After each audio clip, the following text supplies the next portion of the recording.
Hello, everyone. Thanks for listening to this week's TPS podcast. Today we have a guest. Boston Red Sox minor leaguer Ryan Fitzgerald had a monster season this year. We have a lot of cool topics to talk about as far as how his season went, what he did in season training, and then now how he's going to turn the page and get ready to have a monster off season. So for you high school kids out there who want to play professional baseball, you're going to want to listen to every minute of this one. So first of all, Ryan, thanks for being on. How's everything going today? Good. Thank you for having me, Bill. Excited to get after this offseason with you. Good. We're also we also have Kip and Declan here. How are you guys doing today? Doing good. Doing great. How we doing? Awesome. All right, so I guess we'll dive right into it. So you had a really good year this year. Let's talk a little bit about what your in-season training looked like from a strength and conditioning perspective, what they had you guys doing and what you liked and what you didn't like over there in the Red Sox organization. Yeah, a lot of our in-season training is very minimal. We lifted every day, and it really mostly consisted of a lot of movement stuff. Not a whole lot of strength training, which I did not like.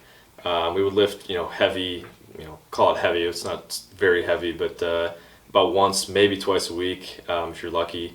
But yeah, I kind of had to do my own thing. Obviously, bat speed is king, and that's something that I wanted to make sure I had throughout the entire season. But yeah, before you go into hit, you go in the weight room, you do your thing. They give you, a little activation. It's a little stretching, a little, running, some plyos, and then you get into the lift, and you could bang out their lift in 10 minutes, and then get on to what you would want to do and what you knew was best for your body, which for me consisted a lot of isos and trying to get some sort of heavy lift in, just to kind of keep that top end for my body. So that was kind of how I prepared each day. Yeah, and so for our guys, Kip, we've been doing a ton of isometrics and a ton of movement pattern stuff, and now we're starting to graduate into that strength training. So I guess you could talk a little bit about that process of how would you graduate if you're a high school kid listening to Ryan who really wants to graduate and get into that next level of strength training? How would you sort of describe that process of how you're ready to start adding more load and stuff like that to your training? Yeah, trial and error I think is a great thing for me, but it's nice having someone like you, Bill, obviously, to kind of help you along and tell you what to do and try this movement, try this, loading more into your heels, more into your hip, whatever that might be. Yeah, when you see it correlate then to the field, and you start seeing, okay, I did X for this workout, and now I'm hitting balls, 40 feet further, or I'm hitting them 10 miles an hour harder. That's when okay, I'm on the right path. I need to continue with this to gain more bat speed and maintain bat speed throughout 120 game season. Yeah. So with that, what are some of the things that you've done in the weight room that you've seen have the biggest correlation to what is being transferred on the field of play, and how you said you've seen improvements in your bat speed, and can you speak more to that? Definitely, yeah. For me, so when I first got out of college, we did a ton of Olympic lifting in college, hang clean pulls. Obviously the conditioning aspect in college is huge. Unfortunately, it shouldn't be, but a lot of those coaches, like to run you into the ground, and so you got to go through that and just do it. But once I got out of college and you're kind of on your own, that was I started getting into more of real strength training. I don't think that necessarily was the most optimal because I didn't really understand how important rotational speed was. But I think it did help me build a base of at least some strength and stability to where I was able to rotate faster once I started to learn how to use my body, and then obviously understanding that you need to rotate fast in order to make money in this game, so you're going to get paid. So then obviously did that for a year, 2 years, and then started really getting into social media, and that's kind of how I found Bill and a lot of other guys that you see on there, and different exercises you can do, a lot of med ball stuff, a lot of objective training where you can track your progress, and that's been the biggest thing for me, is really being able to track my progress in the weight room, and then obviously it's easier to track on the field, but the training aspect and objectively going after it is huge. Yeah, exactly. Yeah, and I think one thing that we've seen, Kip, with the high school kids Obviously, the ones that can really move well through the hips, they can hinge well, they can do all of our activation drills, the snap downs, the slams and the jumps really well in that hinge pattern. And then when we graduate them now to the deadlift, they can pull really well, really clean off the floor. One thing that we've seen is probably the kids that do that the best almost always have the best exit velocities. So it's really a movement that, like you'd said, that base is built around being able to hinge well, being able to move well from the hips, and then we build up that strength. But like everyone said, I know Declan, you and I have talked about this, like once you reach that certain point on the deadlift, it really doesn't translate anymore, and for the high school kids, we're talking about like a 500-pound deadlift. We're talking about the elite ranges. Like, we want you to get strong, don't get me wrong, but there does come that next point. And I think, Declan, you can maybe speak a little bit on this as a current pro ball player as well, moving on from a ton of all the heavy lifting, but you're still getting stronger, if that makes sense. Yeah, exactly. Like, there's a certain threshold with certain movement patterns where you have more than just a base level of competency, and you can pull enough weight with good form where you get to the point where you need to start tapping into power conversion. So moving your mass and accelerating it more quickly. So within the next, for me, for example, within the next probably 2 months, month and a half, 2 months, I'll start hopefully tapping into that power conversion phase where I'll start ramping up med ball volume and sprinting, and then lightening up the load and trying to move that load faster than I would now. Yeah, maybe not necessarily in the next month or two, because you have a bit of a longer off season. I know it's going to be extended until May, right? So it might not be something that we get until about February, March, where you at least have a dedicated 3 months of doing a power conversion phase. But Ryan, one of the things that you had mentioned was, speaking of like developing a base, like we work on a lot of the basic movement skills as far as like teaching a hip hinge pattern, because that essentially is going to set the stage for everything we do from a standpoint of building overall athleticism. You had mentioned that you had done a lot of Olympic lifting in college, right? And maybe not so much plane specific power development as far as doing like a lot of overhead rotational or overhead med ball throws, or even rotational throws, where we know power is plane specific, and like you had mentioned, in order to get paid to play this game at a higher level, like you have to be able to consistently demonstrate rotational power, and it's something myself and Bill and Declan discuss.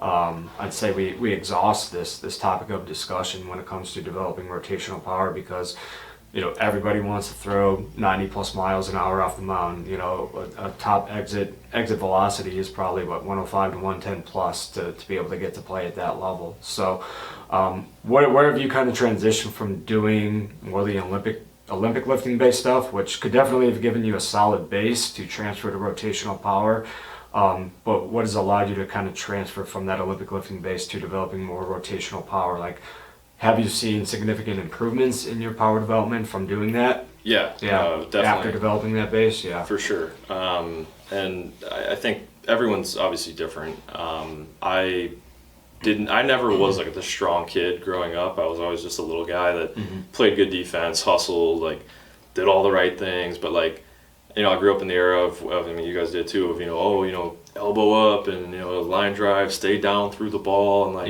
you don't know any better as a kid, especially, knob the ball. Listen to all the dads. It hurts my head, man. It hurts my heart, honestly. All the dads out there coaching, and it's like, they mean well, their intentions are good, and obviously, and they want to see their kids do well and everything, and you listen to them. But I never really started to figure it out until after college. I always was that, slap hitter guy that, just, hit the ball the other way. I'm a lefty, I can just basically be an Ichiro and like try to run. But yeah, once I got into like indie ball after college, and I was like, man, like if I just let it eat, like I can actually do pretty good. Considering what I did in college, I'm like, I can do exactly the same and more. Like even just changing my intent without even figuring out, okay, I need to train differently, I need to swing differently. Just an intent change was huge. And then you add on, as you were saying, like my training, and then start training bat speed and that rotational power. It's like, man, if you can keep that same swing and just add more speed to it, and then obviously adjustability, you're gonna have a ton of variables with the pitches and everything. I think there's like, they measure the variables at like 72 variables per pitch or something like that. Yeah. That's a whole other thing, with like your brain and how many variables are you processing on every pitch? Like the more variables you process, you know, you're probably going to not be able to decide as quick. That's why people, you know, baseball players, you know, they're generally dumb, right? You just got a bunch of dumb baseball players who, I call it dumb swag. It's like some of the best hitters I've ever been around don't know a thing about what they're doing. Can't remember the signs, don't know what's going on, terrible situational awareness, but they know how to hit homers. Absolutely. And like the only thing they have in their head is like, oh, there's a ball, I'm going to hit it. And it's like, and then they hit, and they do, and it's like, wow, that's incredible. Meanwhile, you got guys that are like super cerebral. I'm not saying I'm one of them, but like I know I'm processing probably more variables than I should. And then it's kind of cool then to see my charts, and I'm like, man, I hit a lot of balls the other way. And this was before I started figuring this all out. I'm like, well, why is that? And you start realizing, oh man, like I'm making my swing decision super late. But then you look at like, okay, well, I'm not chasing as much. It's like, well, because I'm deciding late. But then it's like that happy medium of like, okay, maybe I'm going to swing and miss a little more, but like if I can decide sooner and let it eat, you know, in certain counts, certain situations, it's like I'm going to be way more valuable and worth way more runs if I can pull something for power than just slap it the other way. Yeah. So being able to have that ability of that rotational power in there when I need it is huge. And Ryan Johansson, I don't know if you guys ever mentioned him on the podcast, he always says you can always drive a Lambo slower. So you want that Lambo engine if you need it. If you need to punch it and go, like, it's there. But like if you got a Prius engine, like you're not going to be able. You can't punch the Prius and turn on something. Like you're always just going to be a Prius. So if you need to drive it slower, be a Lambo. Yeah, that makes a lot of sense, man. Now, it kind of going back a little bit, talking more about the training side of things. One of the things you had mentioned was, you know, sort of taking out the Olympic lifts and in place for more power development with rotational work, maybe some medicine ball throws, what have you. Obviously, high intent swinging. Now, what that comes with is a lot of fatigue. So I feel like the higher level you get, especially, the more you have to start to take out. And I think this is something a lot of our high school guys have had to start to learn too. Like, kids want to go and play basketball after school. They want to get up at 6 in the morning to lift, and then they want to come here for practice at night and all this other stuff. And then they want to add in more stuff into their lifting program. And it's like, dude, the more you focus on the things that matter, the less fatigue you're going to have throughout your day, the better you're going to recover, and the better the training results are going to wind up being just by proxy. Now, on that idea of fatigue, though, something that definitely happens with a lot of guys, I know, especially in the professional baseball world, but in all baseball, summer ball with high school kids even, is that in-season fatigue. So one of the challenges that we've come across is sort of monitoring fatigue with kids when they come in. So how would you sort of monitor yourself, and I guess in that process, how would you get ready for games as well? Yeah, so I got a couple things I want to say about that. So real quick, when I was in college, I went to Creighton University, and it was like boot camp there. Like we were practice 3 hours of defense and then hit for like a half hour, and like that was it. But like, I used to track my throws before a game, and I would throw 100 to 120 throws before a game from shortstop, you know, over to first, or like turning double plays, like obviously warming up. Then I'm like, man, like I am cash. So like I had to go through that for 4 years, and I never realized what I was doing. I just did what I was told, and then like you get into pro ball, and you're like, okay, like I can actually like decide how I want to do this and like manage my workload, so that I'm able to perform at my best. But as you were saying, with like the players wanting to do more, it's like not any work is good work. That's kind of what we were in college. It was any work is good work. It's like, no, like maybe you should do less but do smart work, and that's going to essentially get you paid in this game. But in terms of being able to track that, for me, the Red Sox will do some like force plate testing with like jumps and stuff, which I like, and then they do like a mobility test, which is kind of eyewash, I think, but whatever. And then for me, I put a blast motion in my bat, and that's pretty much how I track everything, because that's essentially all I care about, is what my bat's doing. So if I see that my bat speed's down early in the day, I'll just shut it down, and I'll go do some like speed sluggers or something to try to get my central nervous system firing faster. And if I can't get it going, it's like, okay, I'm just gonna have to go into the game with my B swing today. Like I know I don't have 75 mile an hour in the tank. Like I'm just gonna have to see pitches. Like I'm gonna sell out on certain counts, or like, okay, I'm gonna it depends on the pitcher too. Like obviously you get your pitching report on what the guy is doing that night, so like you start to formulate your plan a little bit of what you want to do. But yeah, for me, I revolve around bat speed. That's everything for me. If that's down, that's a problem. So that's about all I track. And then from there, I'll figure out what I need to do to get it up.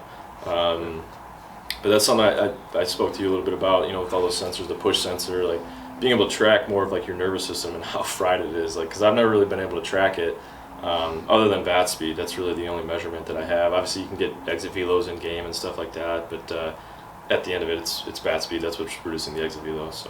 So when you start seeing a decline in your bat speed, like what do you think some of the biggest variables are that come into play there as far as why that is? The training aspect, especially when you're on the road too. Like sometimes we don't have gyms. It's like we have a set of power block dumbbells and a couple med balls, and it's like okay, how are we gonna figure this one out? And then the lifts that they give us on the road are based on what we have available to us. So it's like, well, this is just them figuring out like, any work is good work, like we just talked about. Like, here's a program that based on what you have available to you, it's like not necessarily going to help you, but it's something, right? It's like, well, no, like I'd rather do nothing. So yeah, it's trying to get creative with what you have available to you is really big. And I bring a lot of hitting tools on the road with me. Like I use a Dynaswing heavy bat. It's got like the beads in it that move.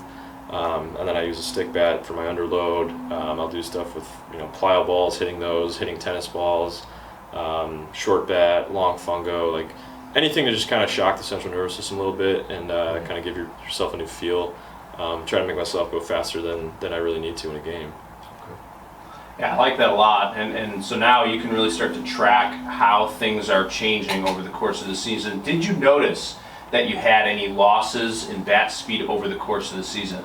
Yes. So I started out swinging on a 34-32 to start the season. I swung that probably for 3 months and felt great. Obviously, you have your days where you're a little fatigued or whatever, and you just got to grind through it. But for the most part, it was good for 3.5 months, and then I kind of hit a wall. Man, like I swing, my bat speed's usually around like 72 to like 74. I sit like 73, and it was down around like 70, like 69. Like, man, like this is so. Then you start like finding bats. You start walking around the locker room like, this doesn't feel. Okay, this one feels good. You just like grab that and then throw. I would throw a blast on it, go back up, and hit the machine and see what the numbers are. Didn't like it, back down, go find another bat. I'd walk up there with like 5 bats sometimes, and like anywhere from like a 33-30 to a 34.5, 33.5. Like so anything, like it could be anywhere in there. Different knobs, different barrels, some cup, no cup. Like just trying to find something that works for that day. But by the end of the season, I went more to a fatter knob with like a more distributed barrel, I guess you would say.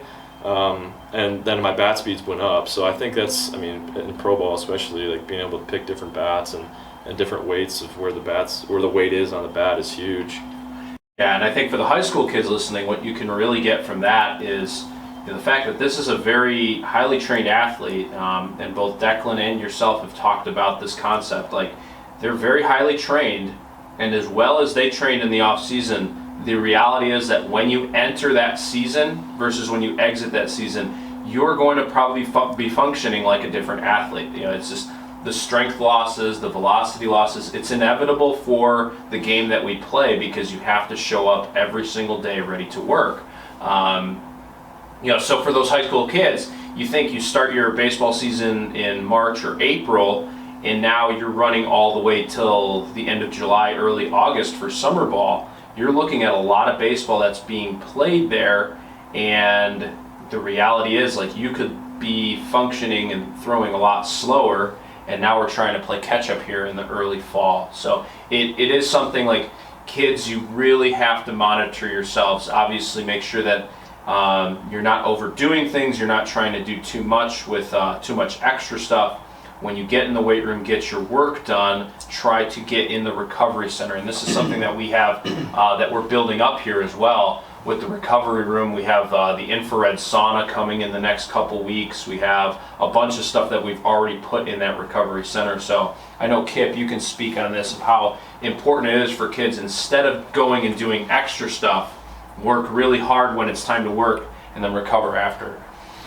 Yeah. So that's kind of the mantra that we've come up with, right? It's the train hard, recovery, repeat approach. And me and Declan talk about this extensively on a daily basis because, we're always trying to find like the proper workload between training hard and then expediting the recovery process. So, like you had said, Bill, we have the infrared sauna that we've been waiting on for a couple of months here. It should be here any day, hopefully over the next couple of weeks, but that's only going to take our recovery center to the next level in addition to what we already have featured with our Normatex, our Mark Pros, our Theraguns, kind of like numerous other various soft tissue modalities and things like that. So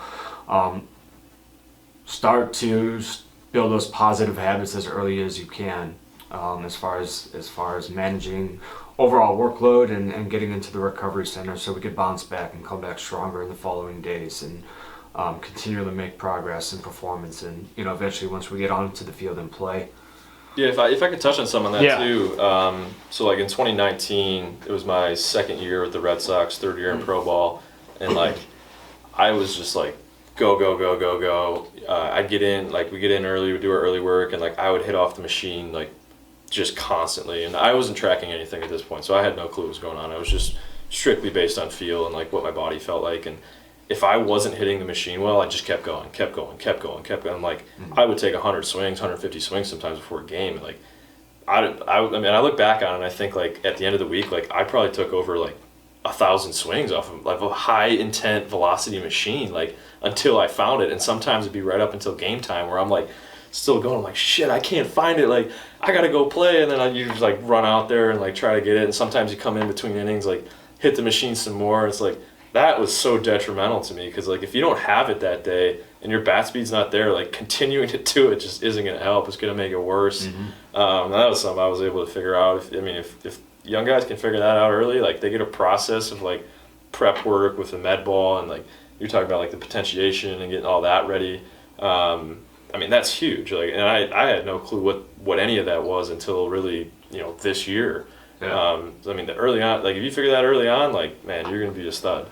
Yeah, so like once you're able to kind of find that routine and go through that process on a daily basis with some of the potentiation work, like you said, whether it be with sprint work or with a med ball, did you start seeing, I don't say improvements in bat speed over the course of the season, but did you find that you were getting yourself to a position where you needed to be more efficiently prior to game time as opposed to kind of I'd say like overworking yourself? Absolutely. Yeah. There'd be days where it's like I wouldn't even take on-field BP because I didn't want to just see some little 40-mile-an-hour arm. It's like I could hit that all day long. And it's like when I would do it is like I would just try to hit it as far as I can because it's like I want bat speed. That's what I'm trained. I'm not going to just do these little backside singles and hit them the other way. Like I'm going to try to hit this thing out of the park.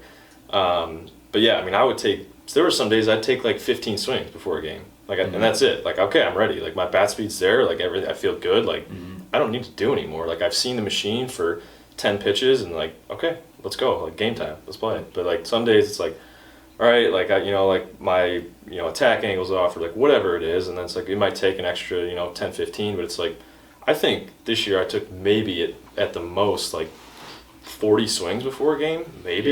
Yeah. Like, and it was spread out throughout the day because you got your early work and then you got to go on the field, and then we would do some stuff right before the game. So it's like 3 different hitting sessions. It's like I would maybe max go 15 in each session, and that's it. And I was done, ready to go. Yeah, and that was the hard thing for me to figure out this year in pro ball too, because me and our first baseman, we would always hit extra before the game, and then once we got to, I think we got to a span where we had to play like 18 games in a row or something like that with travel and stuff like that.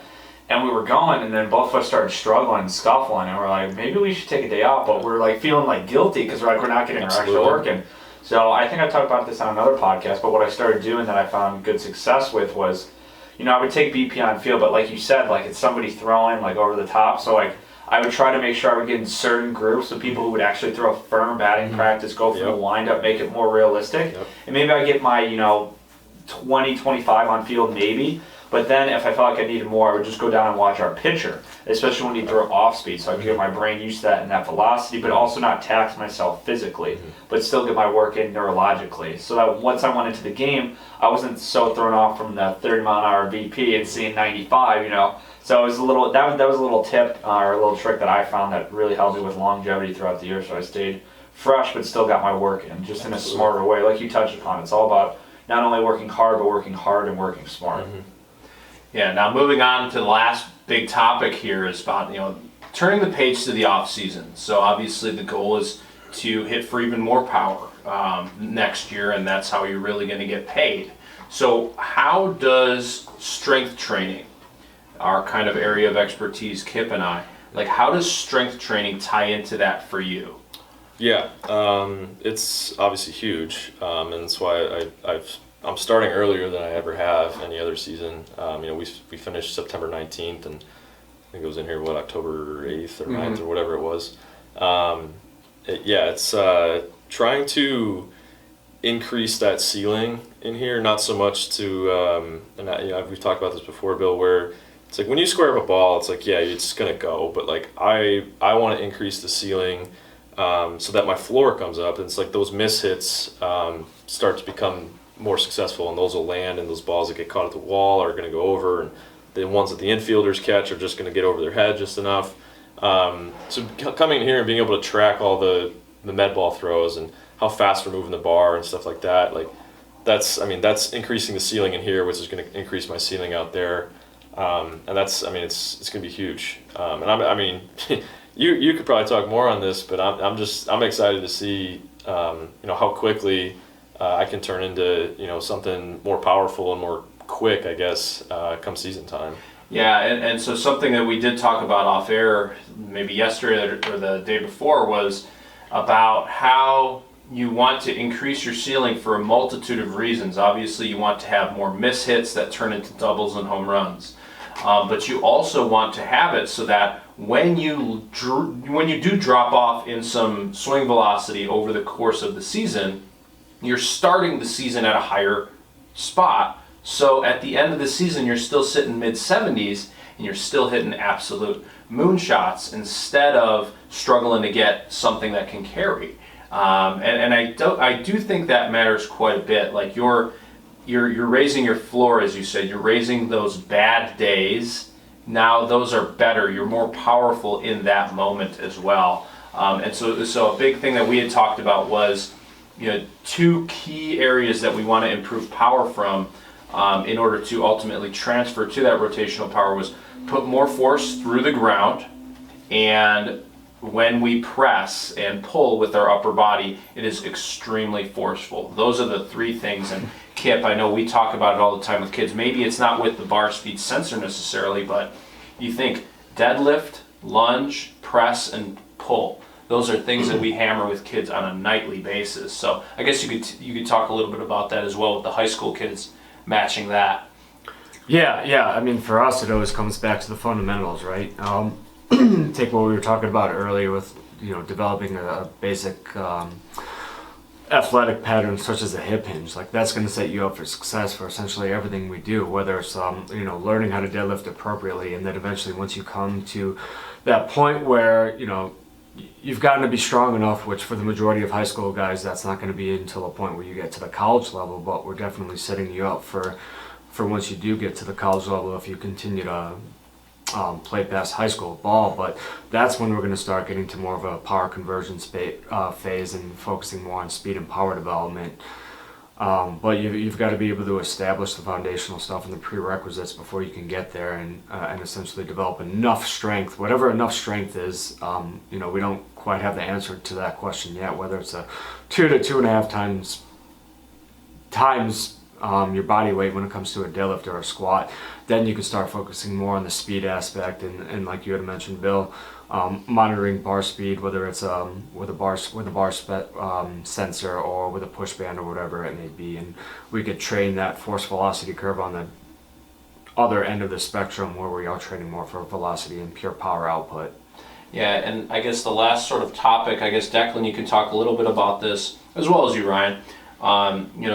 That barrel accuracy, it's a topic that comes up from time to time with youth and high school hitters because they're like, oh, he's swinging so fast, he's swinging and missing on everything. And I think that's why this is such an important time of the off season. If you do have an issue, let's say you're really struggling to make contact, wouldn't it make more sense early in the off season to really raise that ceiling, develop that power, and then maybe later in the off season we can start a lot more difficult type scenarios of hitting to where you could work on that barrel accuracy? Yeah, I'm a huge proponent in this. So like for me, my training personally, I hardly do any tee or front toss. Pretty much the only thing I do is challenging batting practice, usually somewhere from 40 to 50 feet. I know what a fastball looks like. I know what a curveball looks like. I know how to hit a ball off a tee. I know how to swing a bat. So I like to challenge myself, and this is like every single day if I can, to find a BP thrower. I'm grateful that I have guys like Jeremy and Bill and a lot of different people that can throw to me. And one big thing, especially if we're talking barrel accuracy, that has helped me is trying to keep my head down at the point of contact, and blocking off certain days where I'm working on how am I decelerating, because how I decelerate is going to affect how I accelerate through the zone. So by slowing things down, maybe swinging 30, 40, 50% and keeping my head down at the point of contact, I'm training my brain and my eyes, which direct my hands, which are the last thing that manipulate the bat, to go down to the point of contact. So I'm teaching my body to go down where the ball is going to be, right around that home plate mark. And by slowing down my swing, really focusing on hitting the barrel and trying to get that type of launch that I want. And then once I start mastering that, then I can speed it back up. But I'm a huge proponent and believer in the better you see the ball, the more your body you naturally put into it. So for me, a big thing I've worked on this offseason is how am I looking at the pitcher? What is the process of looking at the pitcher, and how am I picking up the ball? Because I want to pick it up as early as I possibly can. That way, like Ryan touched upon earlier, I can make an accurate decision on what speed the ball is and what space it's going into. Absolutely. It's kind of saying what Bill was talking about with training speed versus accuracy. I think that there's been some studies that have been done, like the faster you go, you're usually more accurate, especially in a baseball setting. I think Alan Nathan did that study at the University of Wisconsin. A physicist there figured it out. But I mean, it goes back to like the Prius and Lambo analogy. Like if you took like a Lambo engine and you dropped it into a Prius, like you can't drive the Prius. Like it's not going to be able to handle a Lambo engine. But if you took the Prius engine and dropped it in the Lambo, like it's going to work. Like you can still work with that. So like I said earlier, you can always drive the Lambo slower. It's like train for that speed and then learn to be accurate after. Because if you train to be accurate and then you try to have the speed, like everything you just learned to be accurate is going to go out the window, because your body's going to have no idea how to control that new engine that you just dropped in it. So that's kind of how the way I've always looked at it since I've learned. But it's speed is always going to be king at the end of the day. All right, so on a final note, to kind of wrap up, you both spoke pretty extensively about kind of like your individual routine and kind of the daily process, as well as managing workload. With that, what's kind of like one of the, like say, one piece of advice you could offer to some of the young guys as far as just how to construct those things and get more dialed in on routine and workload in the process? I would say the big thing would be just learn and ask questions. I think this is something that I was really timid about. But especially here at the facility, I mean, we have so many, we're starting to get more pro guys in, and, growing up, at different facilities or different coaches I had, I just was scared to ask people that were older than me questions like, what do you do? Or like reading books, or just going on YouTube simply and seeing what guys' routines are. And you can say, oh, I like that, I don't like that. And it, trial and error, like Ryan talked about at the beginning of the podcast. It's really big, and seeing what works for you so that you can ultimately then come up with your plan and your routine that you trust in, because at the end of the day, it's your career and you can do whatever you want. That's exactly how I feel too. I mean, I was going to say, just always ask the question why. I never asked that as a kid. I always just did what I was told.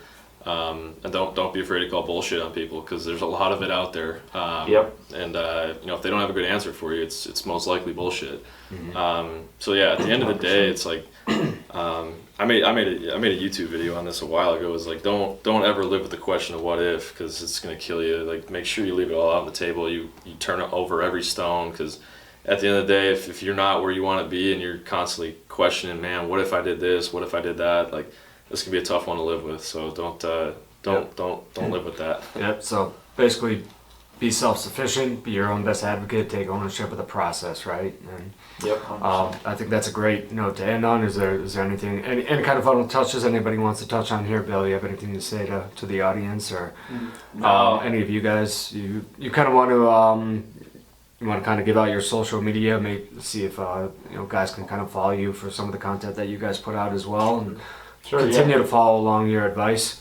Yeah, so for me, Instagram is where I post most of my stuff. It's DaddyDeck27. Twitter is at Declan_Peterson, and then my YouTube channel is DP3. Mine's Rai this guy. Everything: YouTube, Instagram, TikTok, Twitter. So. Cool. Sweet. Awesome. Thanks so much, guys, for listening, and look forward to talking to you again next week. Yeah, guys, if you enjoyed the episode, I'm sure we're definitely going to have these guys back on for their fair share of podcasts over the next 4 or 5 months until they head off the season. But if you enjoyed the episode, please give it a share. Thanks for listening.